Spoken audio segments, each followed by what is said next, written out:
But over the years, it's been difficult for us after coming out of Mormonism, where our whole life was the Mormon Church, all our friends, all our spare time, all our activities, even the clothes we wore the Mormon undergarments. You're reminded of Mormonism virtually every moment of your life. So when we left, it was quite a void to have everything being dictated by the church to going to, okay, what do I believe now, or even to the point, what do I even think now, because the Mormon Church was so controlling that it would put into our minds in a very controlling fashion what we should think. We were very conservative, very, if it was the church was against homosexuals, we were that. The church prior to 1978 had the teachings that blacks couldn't have the priesthood, and I'm very embarrassed to have believed that and to have felt that somehow blacks were inferior, but the church taught it, and the church was true, therefore that teaching must be true. I had served as an elders quorum president. My wife had been primary president in several different wards. I had been the youth leader, scoutmaster twice in 2 different wards. We had served in major callings for many years. Our son had started to rise up through the priesthood organization, through the Aaronic priesthood, and our daughter had just been recently baptized about a year before we left. She was 8 years old.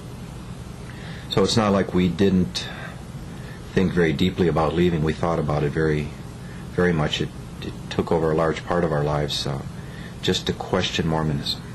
And it was a very lonely time. There was really no one to talk to.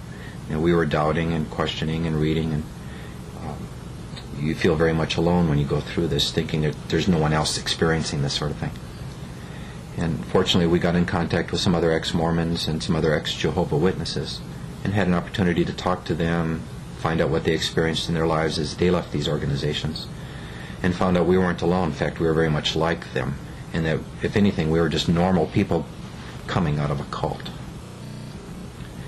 And it was about a year after that, being a little bit of a computer hacker, and I program for a living, and the internet was just starting to become very active. I formed a website called xmormon.org with the intention of just throwing up a few stories from people that I knew and stories that I had asked people to write, so that others could come along and find them and find that, hey, they're not alone in coming out of Mormonism, that their feelings of loneliness and, what have I done, and all the other feelings that go through you, very intense feelings when you come out of a cult, that their feelings were not unique, that they could identify with these other people and help them with their recovery so they could recover from this experience a little quicker perhaps than we did, because they could read about others' experiences.